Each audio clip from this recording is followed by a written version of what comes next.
What's going on, everybody? Welcome to a brand new episode of the 715 Brew Crew Tailgates as part of the Man Cave podcast. Dan here. Brandon's going to be here in, well, just a split second because we've got our first spring training game tomorrow. We do. For the Brewers. I want to rewind it a little bit because we talked about this yesterday, but I want to get your thoughts on it. So Mark Attanasio has been a big topic of discussion, not only for us, but for everybody out there. And I want to ask you the poll question we put up the other day, Brandon. Your feelings towards the owner is positive, negative, or I put change from a positive to a negative, because that's kind of where I was like when he first came on, and I think there's a lot of positive stuff.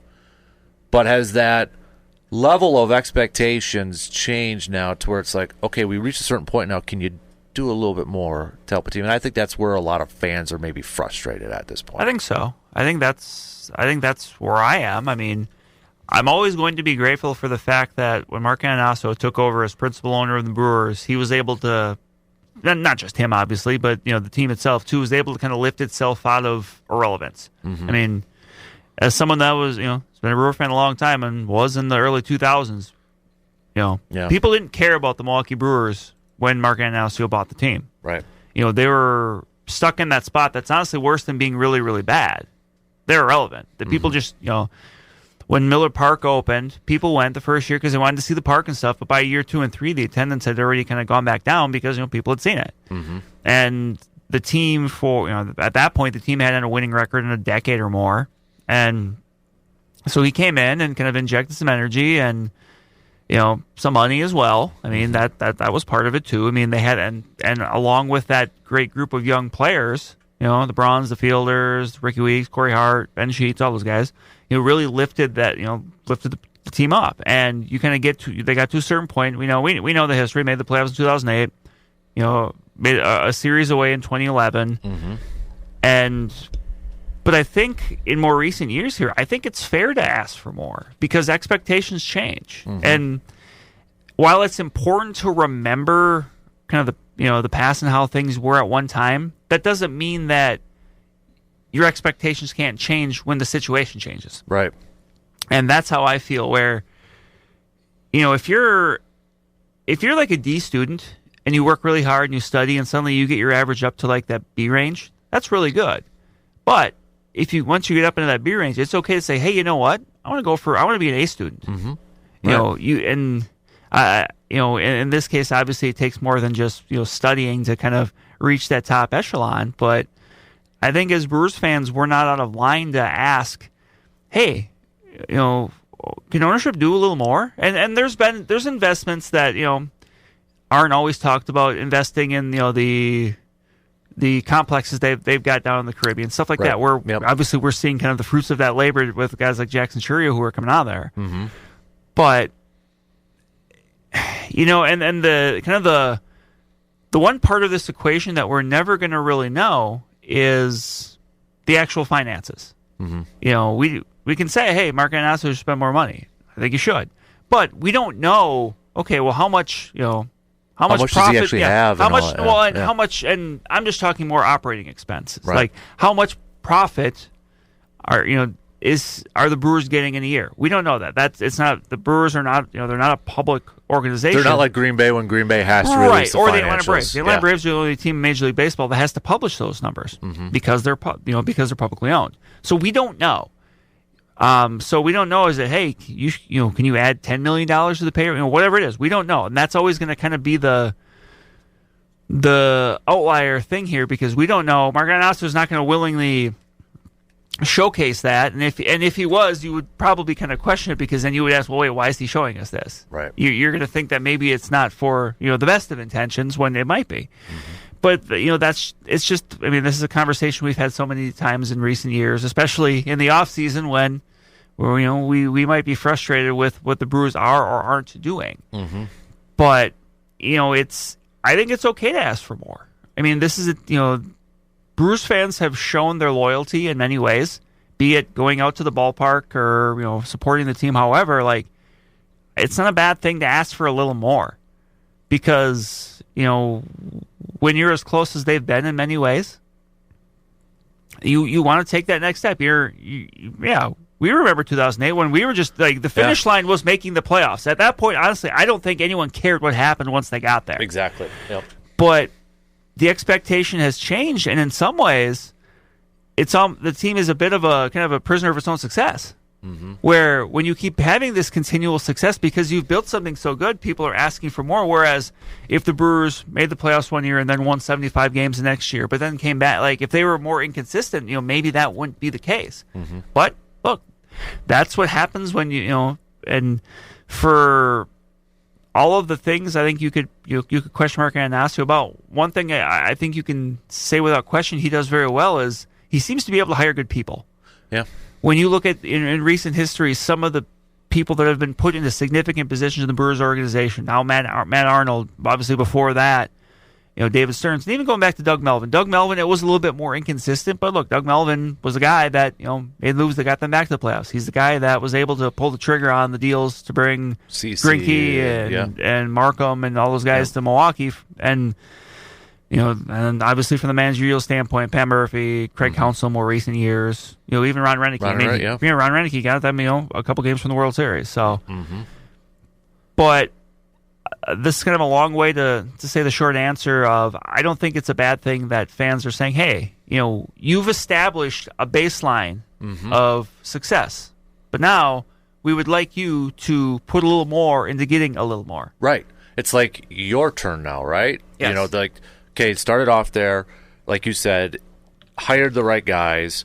They got a lot of the right players in place, to that point. And now it's like, okay, it's like a cycle now. Now it goes back to the order. Like, okay, can you give us a little bit more help with that? Because, you go back only a handful of years and you see, hey, they made the trade for Christian Yost. They signed Lorenzo Cain. Mm-hmm. They brought in Mike Moustakas. Then 2019 brought him back. Even in 2019, they signed Yasmani Grandal to a one-year contract. Now, granted, the free agent market then was a lot different. Teams were a lot more tight-fisted, and I think David Stearns and the Brewers understood that, and they were maybe able to capitalize a little more than they could now on something like that. Mm-hmm. But, to go through this offseason where the most significant free agent the Brewers have signed is Tyler Alexander, who's a guy that might be like a swing guy. Like, when there are ways this team could have been improved. I'm not saying like, this team is awful. Obviously, it's a team that could, go in the year and, could win the division again. But, like, it's frustrating and I think that's where a lot of people are coming from, is when you see an opportunity and it just feels like you're not taking advantage of it. At least, or at the very least, you're not trying to take advantage of it. If they, look, the first year of the Rhys Hoskins deal, Hoskins was hit or miss, especially coming after he came back from the injury he suffered early in the year. It was more miss than hit, but they spent the money on that. You got to give them credit for that, even if it doesn't work. And I do think that that's something that would happen, where if the Brewers made a move and it didn't work, I still think that ownership would get credit for trying. Yeah. Did you read Ken Rosenthal's piece on The Athletic? I did. Because he's kind of taking that same stance, right? And it was I remember in English class, and you know this better because you do it for a living, but I remember like in English class in high school, they're like, you always have to have a creative opening or an eye-catching opening, and like Ken's piece is like, comes out swinging right away at the beginning. And, and later on he talked about, if there's, two reasons why maybe to go into it, to invest a little bit more. Fans who have supported you over the years. Yeah, I think the number he brought up was the team was 9th in attendance since I forget the when, but keep in mind that's in the smallest medium market in Major League Baseball. Right. And then he talked about lawmakers passing. Right. Obviously with getting the funding to for American Family Field, like kind of essentially saying, hey, the state has invested in you. Mm-hmm. Are you going to invest a little more in the team? And would it be similar to like the Bucks? They got their new stadium, but we know they've spent a lot on players to try to get championships. Yes. Yeah. And they got one. Yeah. They got one. They're trying to get more at this point, but It's like I'm at because I keep saying this example for me, and I know people are probably getting tired of it. But when I was at Game 5, 2011, when they beat the Diamondbacks, everybody's celebrating, and that one of the loudest cheers, if not the loudest cheer, was when the camera panned to Mark Attanasio on the field, and I got the impression it was like that was fans saying thank you, right? Kind of saying thank you to that.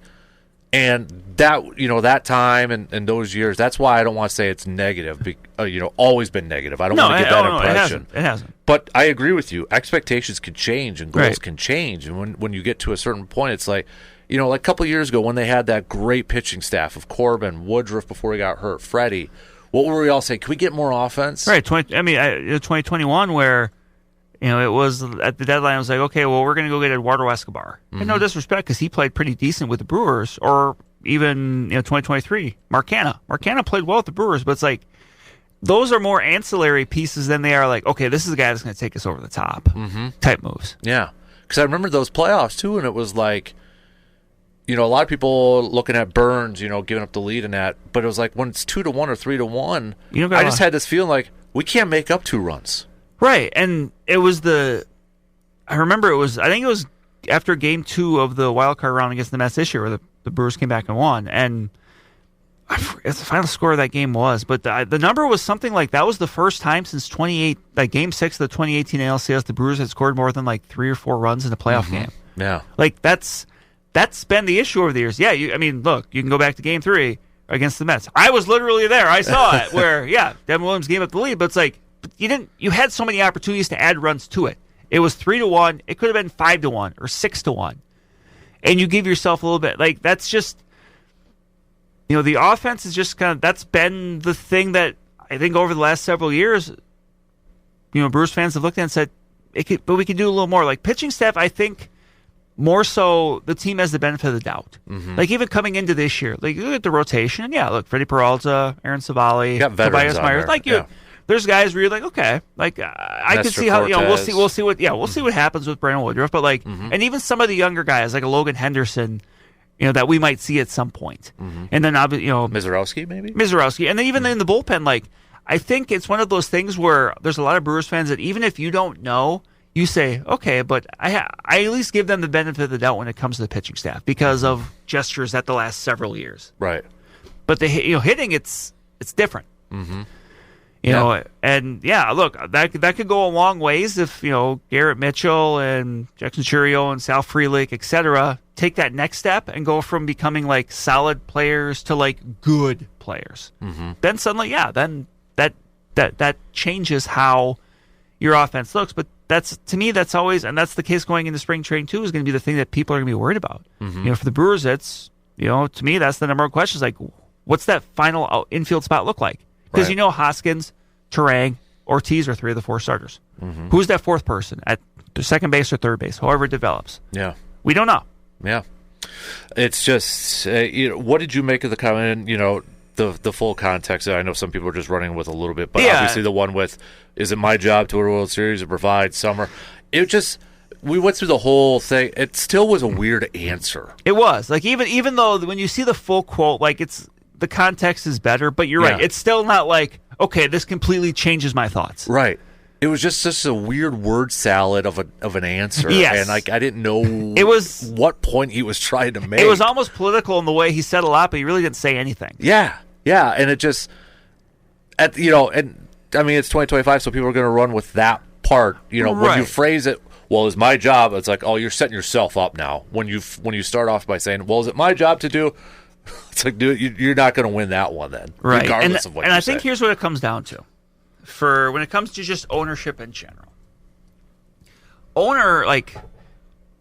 People, for the most part, people buy sports teams to make money because sports teams make a lot of money.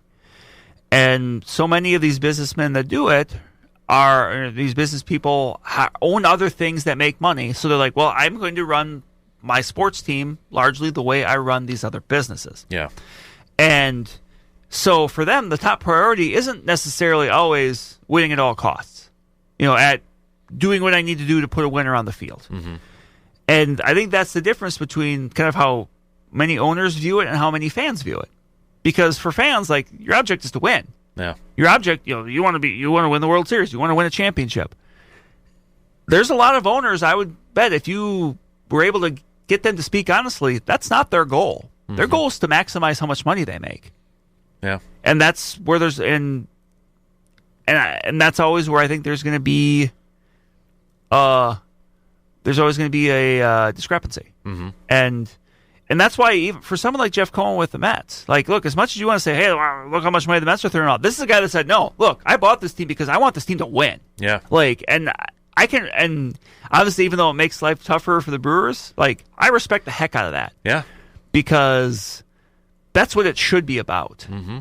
And unfortunately, there's many owners, and I'm not saying this is necessarily Mark Attanasio as much as so many of these other people, like, owners I could name. Because if you were to, stack up all the owners, even in Major League Baseball, Mark Attanasio is better than a lot of them. Mm-hmm.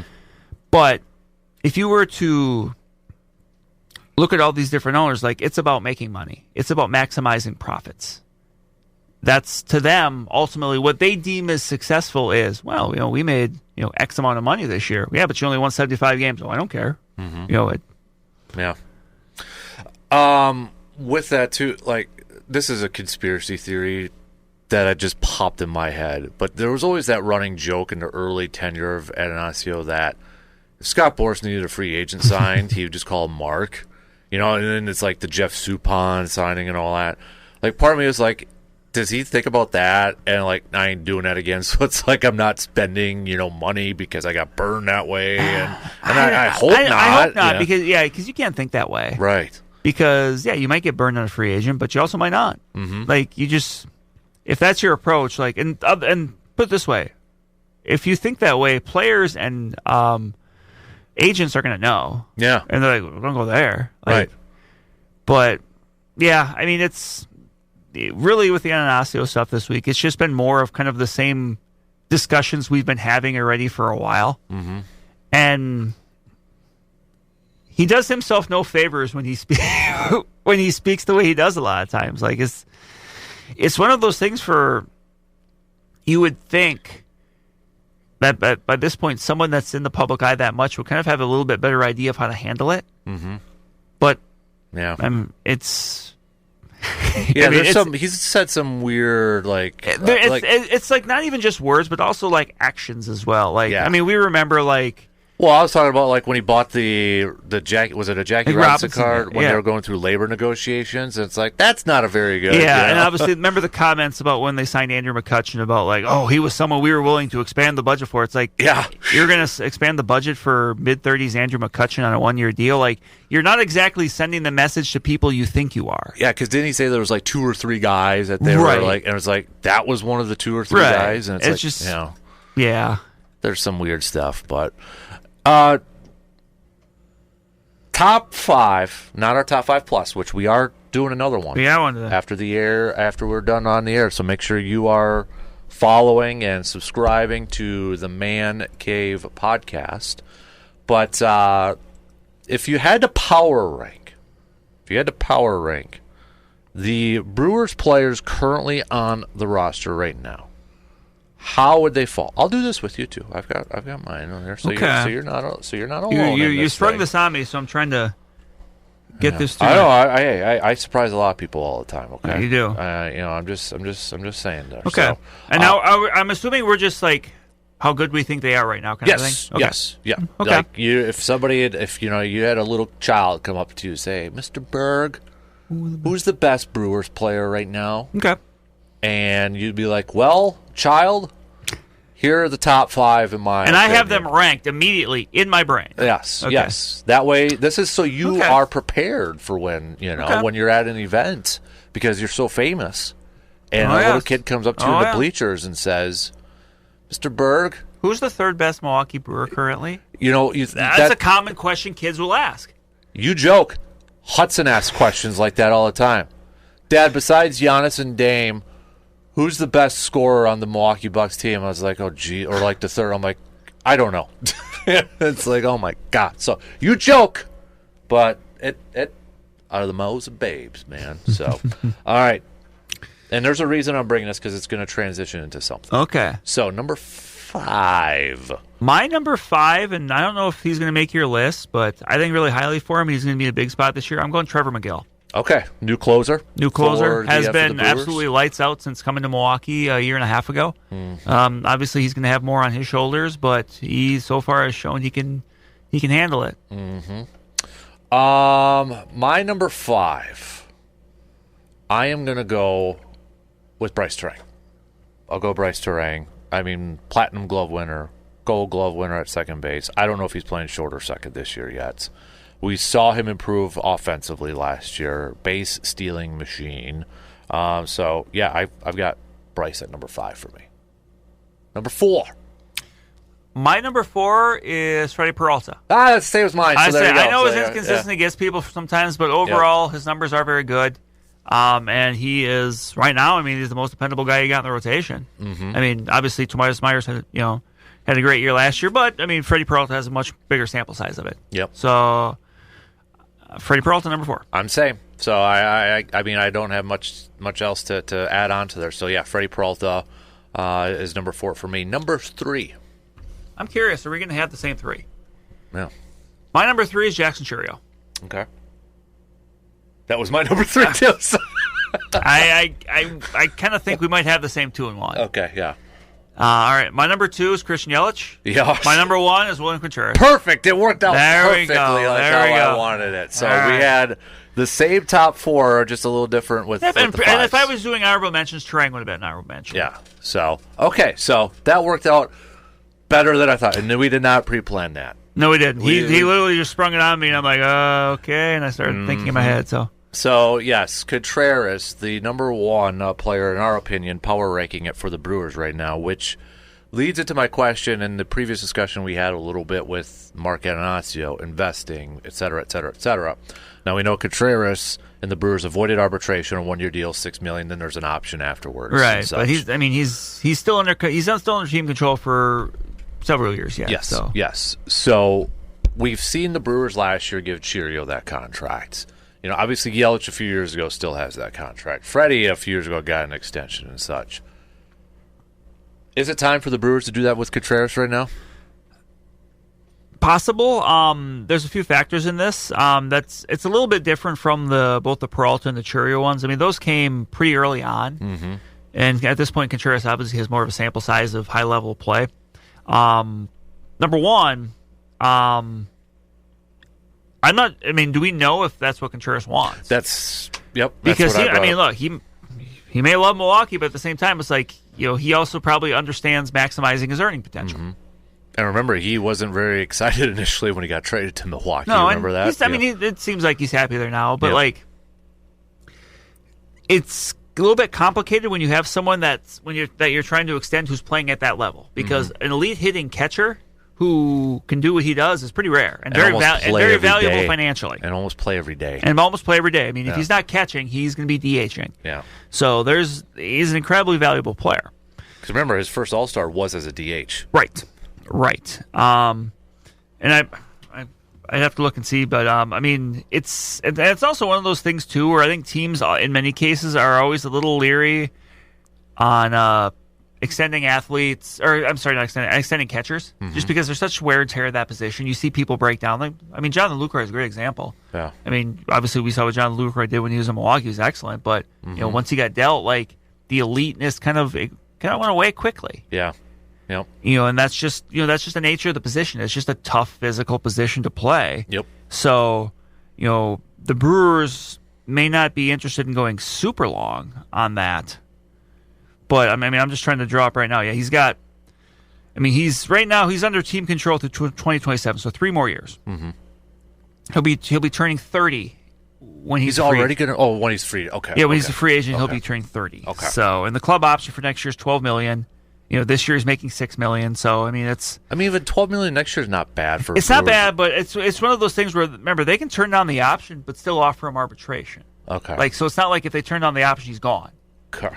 That's good. That's important to know. Yes. So. I think it's kind of a thing with the Brewers where, if Contreras comes out and has just a monster year, it's possible in arbitration he might get about that or maybe even a little more. So in some ways, it's kind of, I think maybe the Brewers have a little bit of insurance for themselves. Yeah. Yeah, when I look at it, and that's why I bring this up too, because as you mentioned it too, the physically demanding part of that position at that catching position, it's very because catchers aren't going to be the guys that are going to get you 50 home runs, right? No, you just don't see it, and that's why that's part of the reason why William Contreras is so valuable, because the offense he provides at the catcher position is rare. Right. It's a bit like that Willie Adames thing, where like part of the reason Willie Adames is so valuable and got paid what he did was shortstops usually don't hit 30 home runs. Right.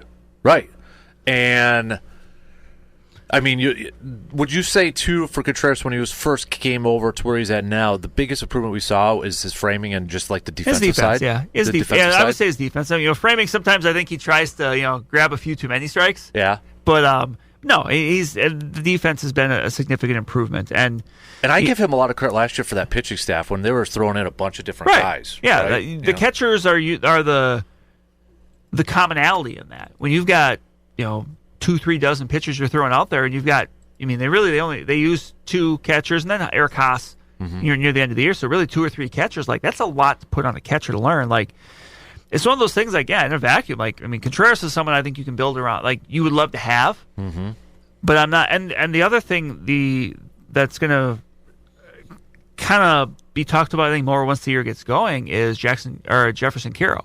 Yeah, the young hot shot prospect catcher, who's going to probably start. I would think he would start the year at AAA. He missed last year, the shoulder injury. I think the team had said that he's 75-80% of the way there, but they're expecting by the time the season starts to be good to go. Like if he's someone that if he didn't get hurt last year, he's probably the backup catcher right now, and he's someone that is an elite defender, or at least he had been up through the minors with a good bat.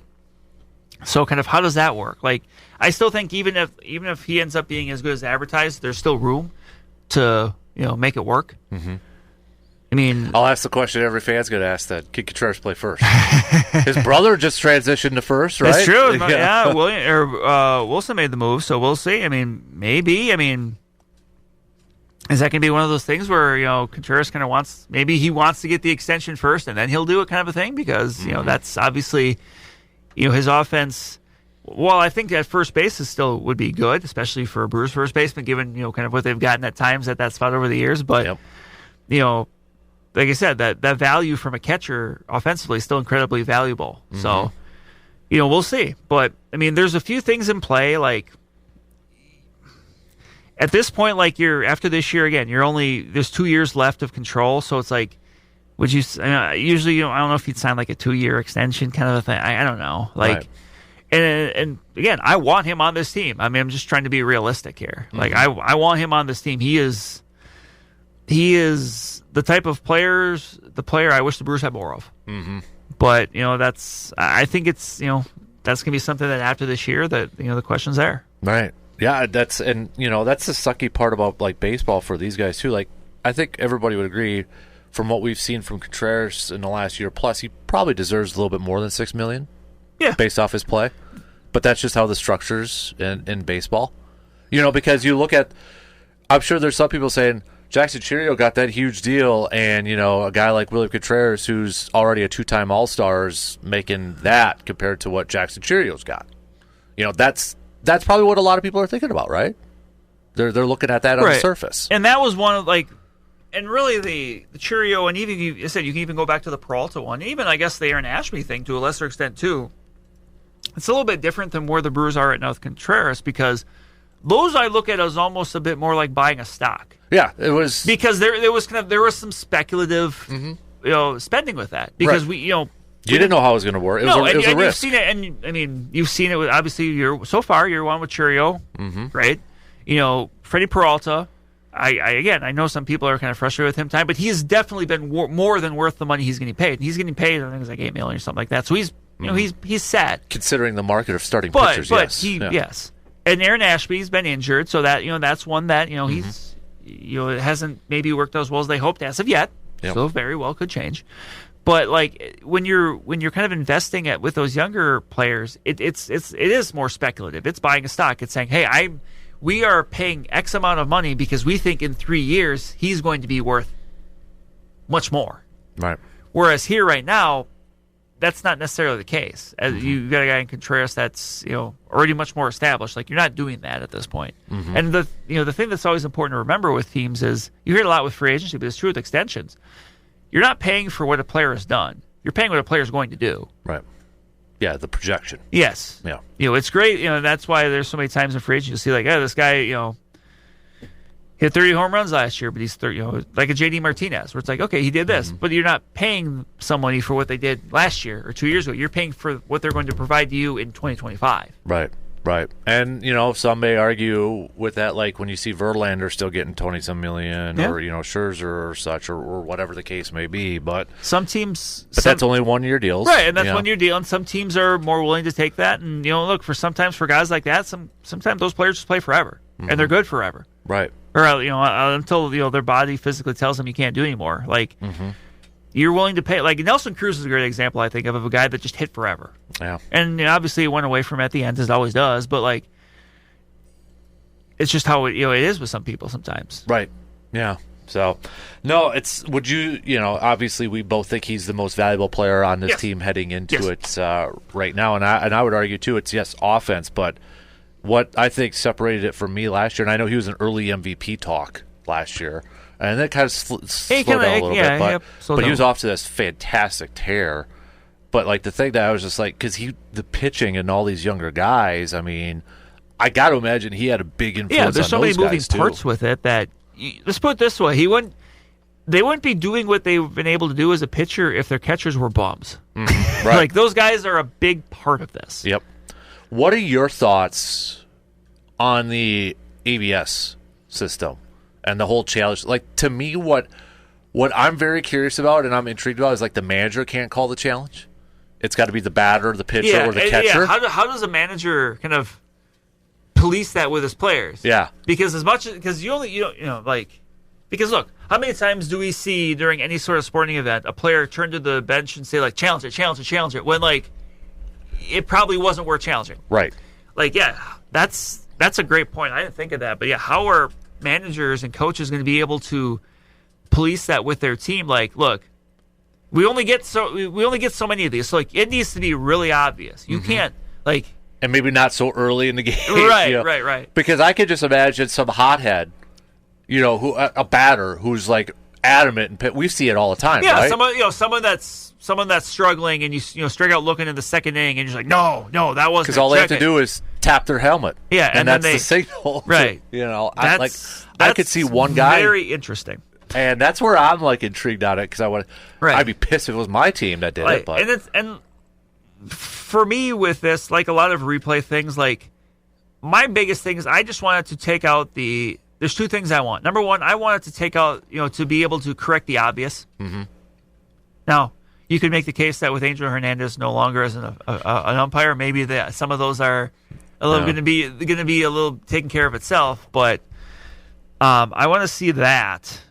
But also, like, I just want to see how this works, because it's you still need the human element in the game. Yeah. But the other thing too I want with this, and this just goes with all replays, I just want there to be some sort of clarity.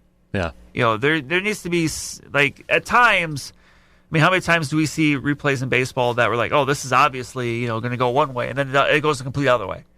And you just wonder, like, what's the, That's why I want it to be like tennis, where they just put it on the big board right away and see the lines, like, where you could see the ball come. And so there's, like, no, like, oh, that's fixed, sort of talk. Right. Put it on the big board for everybody to see it. What are they? Show us what they're seeing. Mm-hmm. That's what I hope they do.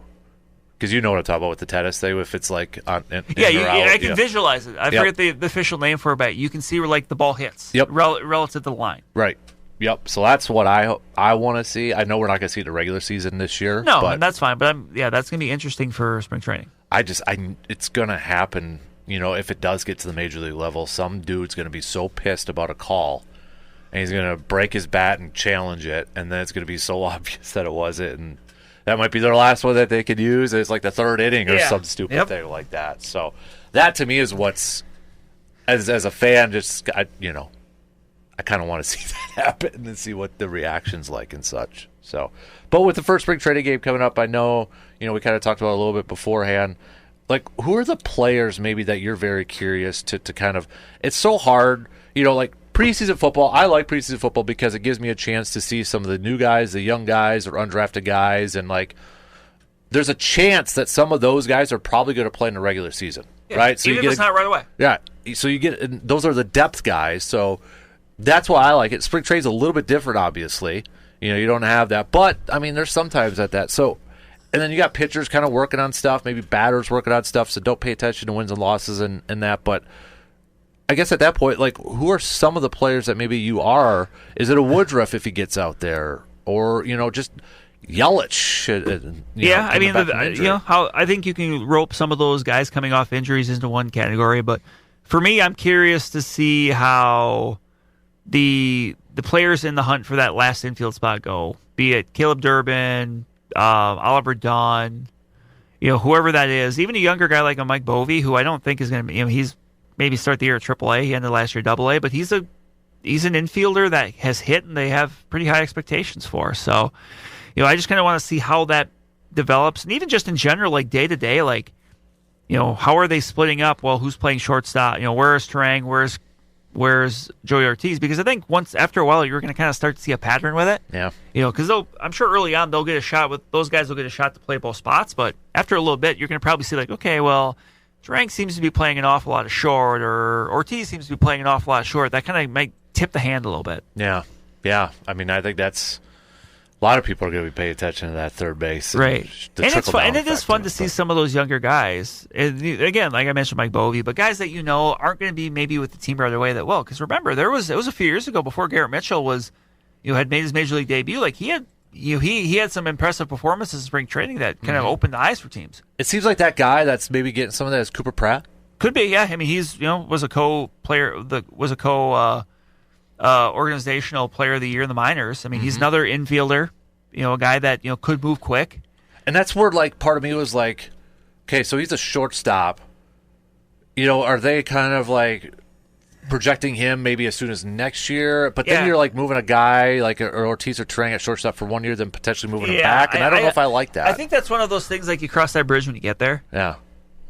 Yeah. Because you don't know, like if he's only 22, right? So he had a great year last year, but what if he, say he plays at AA and he struggles? Like you don't want to just say, "Well, sorry, we're going to move you up. We already had you penciled in." So yeah, we did have somebody texted in earlier in the week, and it asked like a little bit about what about this Brock Wilken kid, and I remember because he was Wake Forest, right, third base, but power, big like, guy, yeah, he's a big dude that hits for power.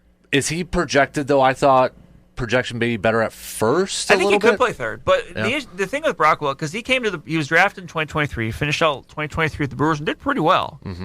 Last year though, it was kind of a lost year for him because didn't he get smoked with the ball? Hit in the face of the pitch like early in the year, and he just it was just he eventually came back, but he just struggled. He went and played in the Arizona Fall League. He struggled there too. Like it's just one of those things. I think you kind of hope you go with a clean slate with him this year, and then because he is someone that. Look, if he would have had a good year in the minors last year, he could have been in contention because he might have ended the year at AAA. But he's someone that I think they're going to maybe take a little slower unless he just absolutely hits the cover off the ball in spring training. But I think he's someone that if he gets back on the right track, maybe by the end of the year. But like that's kind of the way they are right now is they have a bunch of guys that's like I don't know if I could see them I don't think they make the team on spring training. But if you get to like August. And they're in a spot where like these guys have hit like maybe because that guy's huge, isn't he? He's like a massive man, or something like that. Yeah. But I remember like when they drafted, I think we were talking about like it was the power. Yeah, that's his like what's his trait? He hits for power. He smokes the ball. And I'm sure a lot of fans right now are saying, why can't he play right now? Well, yeah, because that was kind of the before last year. It was. The year before, and I think we were in, and people were clamoring for Jackson Cheerio. When he was still in the minors because he was hitting the cover off the ball and such. So, but